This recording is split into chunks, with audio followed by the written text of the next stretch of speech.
Vous écoutez Procrastination, saison 5, épisode 1, la sélection des manuscrits avec Mireille Rivalan. Un podcast sur l'écriture en 15 minutes. Parce que vous avez autre chose à faire et qu'on n'a pas la science incluse.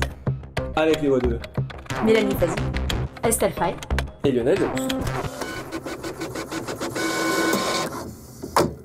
Avec la voix de Mireille Rivalan, donc merci beaucoup Mireille de nous avoir rejoints et bonjour.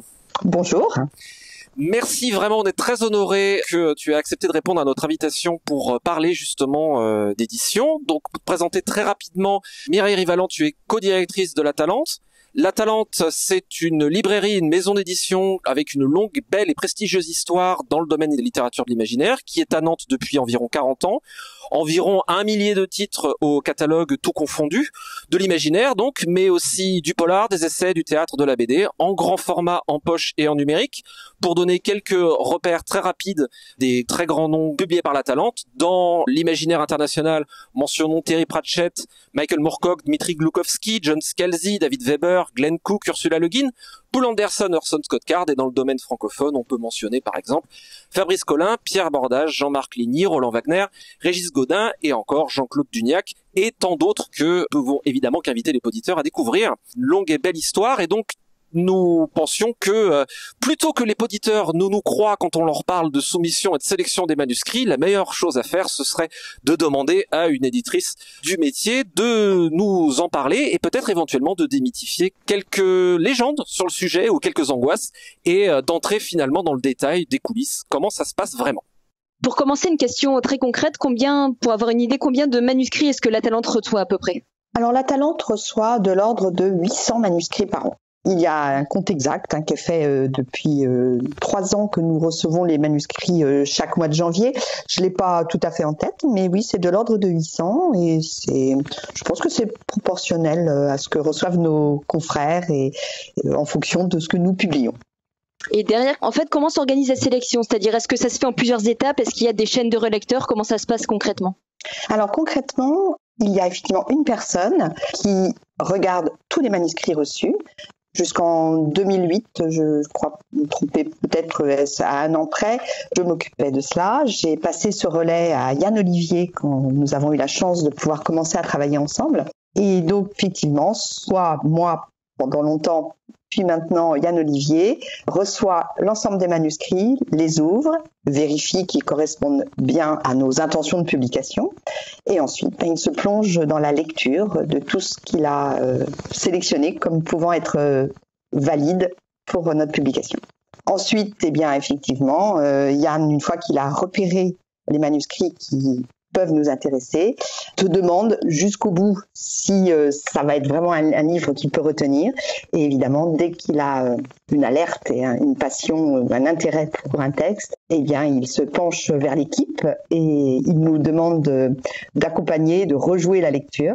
Ce que nous faisons avec plaisir, mais parfois, des fois, avec un peu de délai. Mais voilà, tout au long de l'année, nous lisons les manuscrits que Yann a sélectionnés. Et il y a un sujet en fait qui revient énormément dans les préoccupations des auditeurs et les questions suggérées, c'est la peur en fait du refus du manuscrit pour de bonnes ou mauvaises raisons, je dirais. Qu'est-ce qui fait concrètement qu'un manuscrit est refusé ?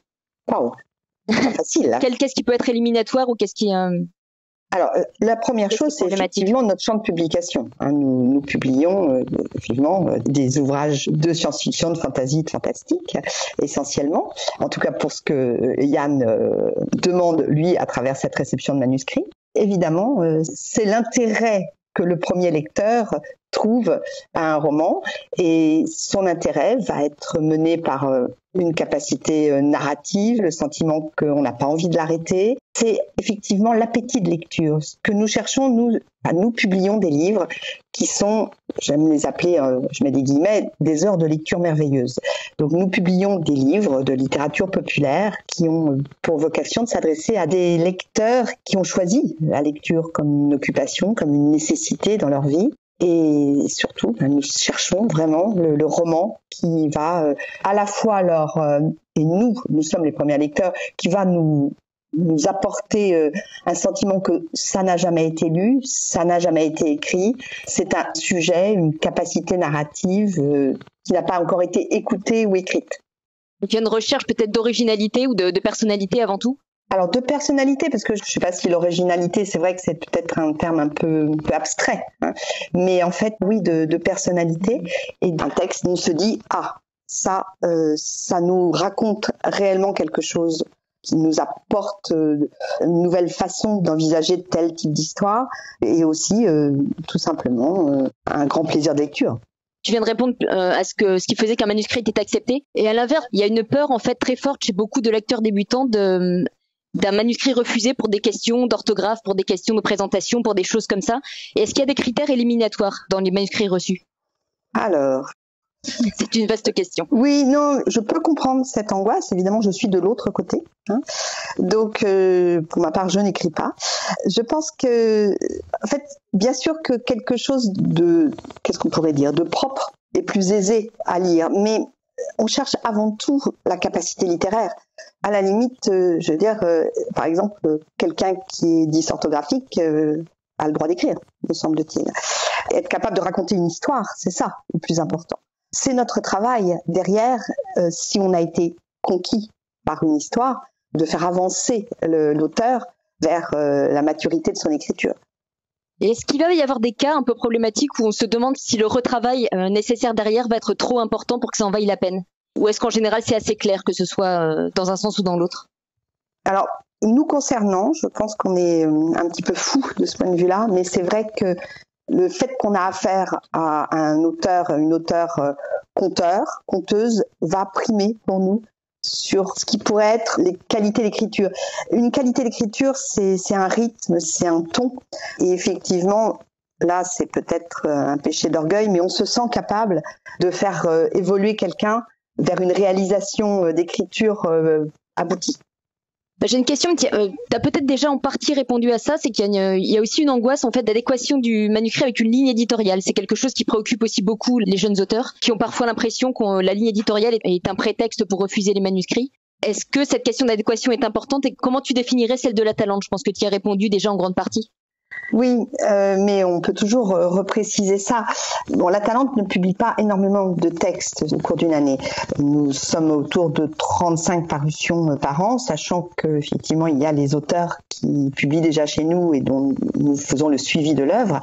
Il y a en moyenne peut-être 1 ou 2 nouveaux auteurs, alors qui plus est français, c'est souvent que 1 par an. Donc pour nous, la pression est modeste. Effectivement, nous ne cherchons pas à tout prix à remplir des collections avec des typologies. Le catalogue de La Talente, je dis toujours que c'est un peu un jardin, c'est-à-dire qu'il y a là-dedans, dans ce jardin, des plantes différentes. Nous n'avons jamais cherché à identifier strictement une typologie de livres que nous publierions. Et évidemment, nous sommes aussi avide d'expérience et de rencontres, parce que un nouvel auteur, un nouveau texte, c'est une rencontre. Et on mise, on se dit, mais ça c'est un premier roman, est-ce qu'on pense que ça va donner une œuvre ? Ce n'est pas toujours le cas, mais c'est ce sur quoi un éditeur doit miser. Le livre qu'il reçoit et l'espoir qu'il y en aura d'autres. Par contre, il y a des éditeurs qui ont des collections spécifiques de tel type d'aventure, ce qui n'est pas notre cas. À la fois, nous ne publions pas énormément de nouveaux auteurs, mais par ailleurs, nous sommes ouverts à toutes les expériences nous concernant. Alors, la ligne éditoriale, oui, j'ai le souvenir que les premières années, je m'employais à faire une réponse extrêmement, pour chaque livre. Alors, j'allais répondre à chaque auteur. C'est l'époque où je recevais des manuscrits papier que je rangeais. Le plus compliqué, c'était le rangement, franchement. Et avec des piles qu'il fallait en permanence revoir. Et là, je faisais une réponse. Alors, dans un premier temps, quand je me refusais un texte, j'écrivais, quelques lignes. Sauf qu'effectivement, ces quelques lignes étaient extrêmement banales et ça ne correspond pas à notre ligne éditoriale. Je me suis lassée de cette pratique secrétariale qui n'avait pas beaucoup de sens, mais qui avait quand même le mérite, toutefois, de dire aux gens vous avez été lus et on ne vous prend pas.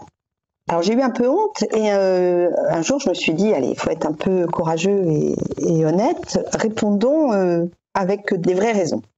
Alors j'ai eu effectivement la surprise de constater que tout le monde n'était pas non plus capable d'entendre les raisons.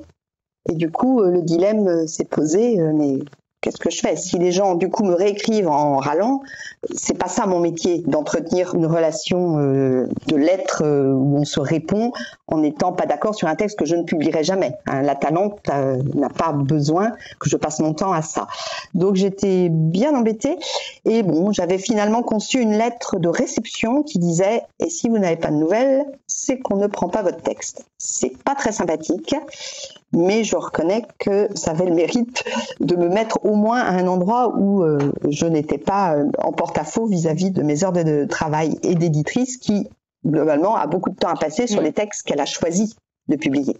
Alors évidemment, ça donne en plus la liberté de se dire que si quelque chose ne nous a pas tout à fait convenu, mais qu'on trouve qu'il y a beaucoup de qualité, eh bien on contacte les gens et on en parle. Voilà.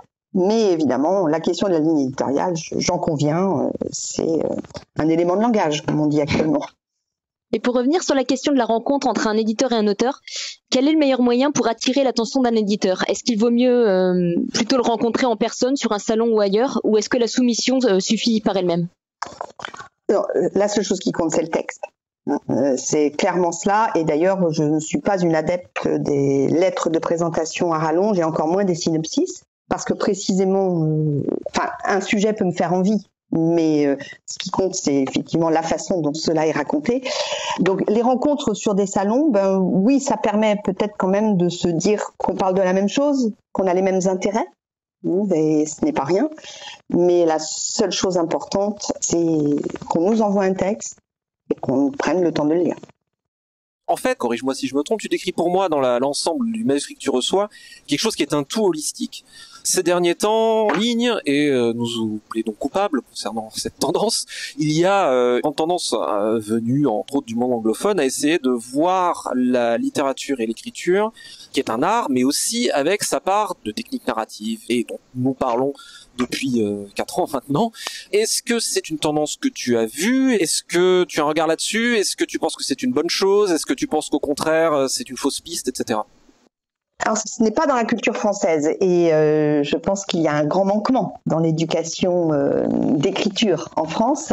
Pour autant, effectivement, c'est une chose que moi, à laquelle je n'ai pas été confrontée pendant mes études et je pense qu'effectivement, ça aurait dû faire partie d'un cursus, même de gens comme moi qui n'avaient je ne sais pas si j'aurais eu l'intention d'écrire si on m'y avait poussé, mais je pense que ça aurait dû faire partie de mon éducation d'étudiante. Donc du coup, c'est vrai que j'ai une vision peu éclairée sur le sujet. Il me semble que quand même ce qui se passe aux États-Unis, quand on confie des cours, des chaires de travail d'écriture, on le confie à des gens qui acceptent effectivement de se lancer dans une expérience, dans un travail sur le rapport entre la langue et l'histoire qu'on a envie de raconter. Et ça, je ne vois pas comment ce serait mal. J'ai absolument pas de préjugés contre ça. Après, les techniques toutes faites qui font que tout le monde va ressembler à tout le monde me semblent aberrantes. Mais pour autant, avoir soi-même un projet d'histoire et apprendre à créer le suspense, à mettre en place un personnage, je ne vois pas comment ça peut nuire. Pour autant, effectivement, pour ma part, je n'ai pas cette pratique-là. Je suis là où un travail de quelqu'un qui estime avoir réussi ce mélange, cette osmose, peut faire que cette personne va oser et se dire je veux être publié et je vais envoyer ça à un éditeur. Donc moi, je ne suis pas contre. Pour autant, je n'y vois pas forcément le gain de plus de textes réussis. Ah, c'est intéressant comme tendance. C'est vrai, je suis heureux que tu aies abordé la question du formatage, parce que c'est vrai que c'est un peu quelque chose qu'on voit parfois circuler en réponse avec, par exemple, le développement des masters d'écriture créative en France, qui est quand même quelque chose d'extrêmement récent, alors que ça existe aux États-Unis depuis pour ainsi dire toujours. Mais c'est intéressant de voir que ça ne se transcrit pas nécessairement dans ce que tu reçois. Pour ma part, cela dit, moi, ça me dérange pas tant que ça. Enfin, je trouve pas qu'on manque de texte, hein. Je comprends qu'il y ait plein de gens qui ont envie d'écrire. Après, je pense que dans les gens qui ont envie d'écrire, il y a surtout des gens qui ont envie d'avoir écrit. Et effectivement, il y a énormément de tri à faire pour alimenter les maisons d'édition qui ne peuvent pas publier à l'infini, et pas plus qu'il n'y a de lecteurs pour lire une infinité de livres. Ce à quoi nous prétendons, nous, en tant qu'éditeurs, c'est finalement d'oser affirmer qu'on va opérer un tri. Et on voit bien que certains d'entre nous, et ça m'est arrivé, ne vont pas accrocher, vont refuser un texte alors que quelqu'un d'autre va le publier, et cette personne aura raison de l'avoir publié. Je crois qu'on a tous comme ça des moments où on se dit « ah zut », ou alors on se dit « ah, d'accord, bon, c'était pas ce que je pensais, enfin, je ne pouvais pas le mettre dans ma collection, mais dans telle autre collection, ok, c'est une bonne chose, et tant mieux s'il y avait des lecteurs pour ça. » Pour autant, moi, je ne me sens pas, effectivement, en manque. Vous voyez, on a de plus en plus de livres publiés chaque année. Est-ce que c'était des livres qui devaient tous paraître ? Je ne le crois pas. Et ça, tout genre confondu. Je ne mettrais pas la science-fiction et la fantasy en deçà. Je crois justement qu'on est plus exigeant. Je pense qu'on a tous nous-mêmes des expériences ici de textes qui n'ont pas été pris à certains endroits et qui ont connu une vie tout à fait honorable ailleurs. Est-ce que, Mireille, tu as, je sais pas, des idées reçues à déboulonner sur la sélection des manuscrits que tu entends dire et que tu aimerais voir arrêter de circuler ? Alors oui, les idées reçues, ça c'est une belle appellation. Mais en tout cas, alors je pense réellement que d'un éditeur à l'autre, il y a des différences. Mais dans les idées reçues, c'est qu'effectivement, le texte qu'un écrivain estime abouti et qu'un éditeur estime abouti, ce ne sont pas toujours les mêmes. Ça, j'en suis certaine. Et ce qui ne veut pas dire que l'auteur ne doit pas faire le maximum pour que son texte soit le plus terminé possible. Et quand je disais tout à l'heure que effectivement les dysorthographiques ont le droit d'être des écrivains, je dis juste que c'est pas ça qui peut arrêter un éditeur. Je préfère les textes avec une orthographe et une structure grammaticale excellente. Mais pour autant, je veux surtout trouver des histoires passionnantes. Sur cette idée reçue-là, oui, je peux enlever en tout cas des angoisses, mais je ne sais pas si ça enlève du travail aux gens, pour autant. Bien, merci infiniment Mireille d'avoir passé ce temps-là avec nous. Très rapidement, pour trouver La Talente en ligne, nous pouvons inviter fermement, s'ils ne connaissent pas déjà les auditeurs, à aller visiter le grand et beau catalogue de La Talente sur l-latalente.com. On vous trouve également sur Twitter @latalente, Pinterest et Instagram à Aide La Talente tout attaché, et sur Facebook, la page c'est édition au pluriel La Talente, encore une fois tout attaché. La tradition de procrastination est de terminer sur une petite citation inspirante, et je crois, Mireille, que tu avais la gentillesse de bien vouloir en partager une des tiennes avec nous.